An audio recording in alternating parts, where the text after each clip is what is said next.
he's not getting up at the moment. You know, it was his leg or his hip. I know he's upset. No one wants it more than him to be out there to fight with his teammates. I like that.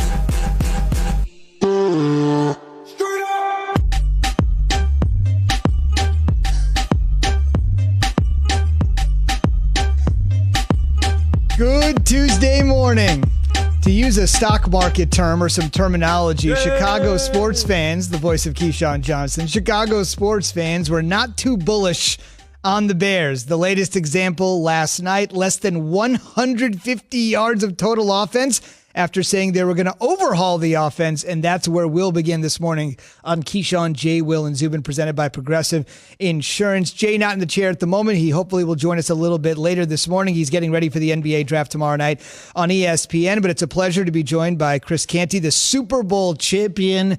He's got his own show with Rick DiPietro, the Old Islander, and Dave Rothenberg on our New York affiliate. He'll be with us this morning till 8:30. Then he's got to zoom over and do his own show. And we should mention Chris and Key were once teammates in Dallas 2005, Chris's rookie year. Key was just about the end of his stellar career. And now you guys, I just said your stellar career. What did you want me to say there? The end. It wasn't the end. Okay. It was just different chapter in my professional life. Gotcha. So this is kind of like old times, Zubin. You're reunited again. Yeah, reunited, and it feels so good. The only difference is instead of arguing with Todd Haley, he's arguing with Jay Will, and I'm sure at some point you're going to scream at me about how we need to get the break rather than Mike Zimmer yelling at me about running to the ball. So a little bit different, but still kind of the same. Yeah, he was just a young kid, you know, big, tall, kind of bow legs, kind of like, you know, big though, really like huge defensive end type D tackle. You know, he was big, man. That's for damn sure. And young and nice. Didn't say much. Quiet. Just watched, kind of observed. That's why he's talking about the back and forth with Todd Haley. For a rookie, he sees the back and forth. He like, damn, you get to talk to the coaches that way. But it wasn't. It's never like a real argument, so to speak. It's just more about arguing or having a conversation, very animated, Z, about what's going on and taking place at the time. Well, Zoo, the only reason I was quiet is because vets like Keyshawn, along with Bill Parcells and Todd Bowles and Casey Rogers, they said rookies should be seen and not heard. So when you get that from those guys, are you going to say much in the locker room? Probably not. Yeah. But we don't want you to be quiet this morning. Not at all. Not at all. I got this microphone now. Nobody can stop me. I'm all good. So let's talk about what's all good for the Minnesota Vikings. They have suddenly gone from 1-5 to showing signs of life. They've won 3 games in a row. They are now 4-5. The Bears moving in the opposite direction. They've lost 4 in a row, but let's focus on the positive. Minnesota yesterday, Kirk Cousins finally getting a win on Monday Night Football. And this is a completely different Minnesota 1-9. 1-9. It was his 10th career start on Monday night. Finally gets that first win. And I think finally, Key, Minnesota is starting to look like the team you said they would be at the beginning of the season when you predicted they'd be a division champion. Well, I did. I thought that they would win the division based on the way that they finished last year and Coach Zim coming back and Kirk Cousins coming back and then moving on from Diggs with drafting Jefferson out of LSU, Dalvin Cook, just the whole thing. And I knew that the secondary would struggle because they would be young. And I thought, at the beginning of the season, it's like, okay, they lost 1. I get it. They lost 2. Uh-oh. They lost 3. You start looking at it like, well, what the hell is wrong with them? Now, all of a sudden, I think Gary Kubiak has settled in as the offensive coordinator now that Kevin Stefanski has gone to Cleveland. Gary Kubiak now steps upstairs, calling the plays and getting back into that groove as an offensive coordinator. Defensively, they've always been a good defense because Mike Zimmer knows how to call defenses. Then the young secondary has settled in to some degree now.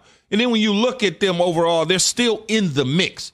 You look at the next 3 games that they have coming up, Cowboys to start with, they very well could wind up having this thing go down to the wire to week 15 or 16 before they're eliminated from the playoffs, Chris. Yeah, Key, you mentioned the Cowboys coming up. They also got the Panthers and the Jags. All 3 of those games are at home. So the Minnesota Vikings have a chance to get healthy, and it seems like this team is headed in the right direction. A few weeks back when they traded Yannick Ngakoue, we thought that they were punting on the season, but Rick Spielman and Mike Zimmer had other plans, and now this team seems like they're getting it together. The only concern that I have is that offensive line is still an albatross. They got to get that fixed because the Chicago Bears front seven dominated that group last night. Dalvin Cook really didn't get going. He wasn't able to have the impact on that game. And then they put a little bit of pressure on Kirk Cousins, although Kirk was getting the ball out of his hands pretty quickly. But the offensive line is still going to be an issue that the Vikings got to get fixed. Yeah, but everybody's not running up on the Chicago Bears defensive front, though, right? I mean, everybody doesn't have that defensive front. The Cowboys, the Panthers,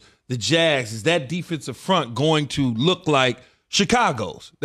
So when you start to look at it, yes, the offensive line at times struggled for them, and they didn't get Dalvin Cook going, but the defenses that they're getting ready, especially the Cowboys defense. And then when you dive into the Panthers, are a little bit better defensively, but you start to look at it, you say, well, okay, overall, in 3 phases of the game, the Cowboys aren't better than the Minnesota Vikings. The Jags aren't better than the Minnesota Vikings. Depending on whether or not Teddy Bridgewater is healthy when they played the Carolina Panthers, you never know what you might get out of that.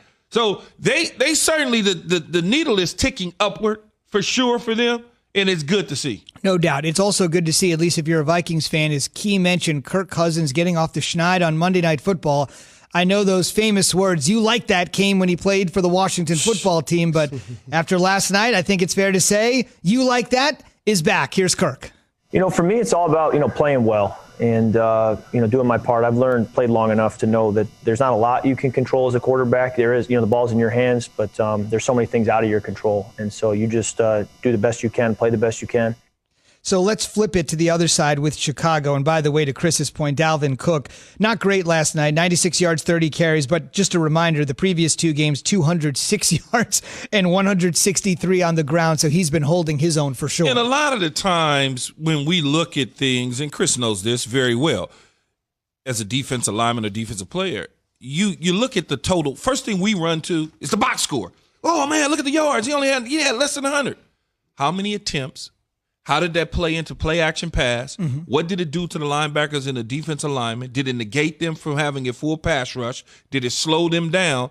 And so when you start to look at that, it was very effective in terms of having him on the field, even though yardage-wise he didn't have an explosive game, but it helped the overall game plan. When you got a guy like Kirk Cousins throwing for close to 300 yards and 2 touchdowns and 1 little interception, I don't really necessarily put that on Kirk Cousins. So when I put that on Thielen, Thielen's supposed to catch that ball. Mm-hmm. Instead, it bounces off his chest because he's trying to catch the ball with his chest opposed to his hands, and he knows better. And then all of a sudden, it goes the other way for an interception. So when you start to look at it, you go, okay, Kirk Cousins did a pretty good job, but you got to factor in Dalvin Cook's ability to be on the field to give the defense something to look at. And Chris, he's definitely a guy that you got to account for, right? Dalvin Cook is going to dictate front and coverage, but I think with the Minnesota Vikings last night, it had more to do with what Gary Kubiak was doing play calling wise and being able to scheme up plays and get the matchups that he was looking for, because they got Buster Screen on Adam Thielen a few times and they took advantage of them. The 2 touchdowns that Thielen caught were on Buster Screen. So I think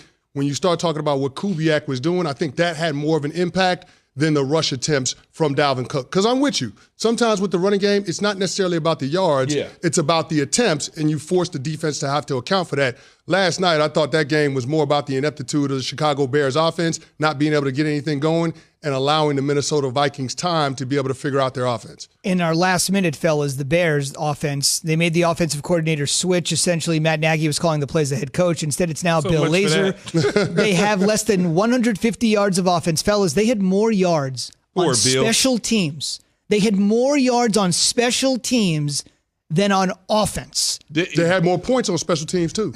Bill waited all this time to call plays and get his opportunity and his chance. Womp, womp, womp. The Bears are on the bye, and they certainly need it. Much more of the Bears' offensive struggles on Monday night with Jeff Dickerson, our Bears reporter, coming up in 20 minutes. He'll join us on the Shell Pennzoil Performance Line. But coming up next, Drew Brees hurt again, and it's way more serious than we thought sitting here 24 hours ago. So can Sean Payton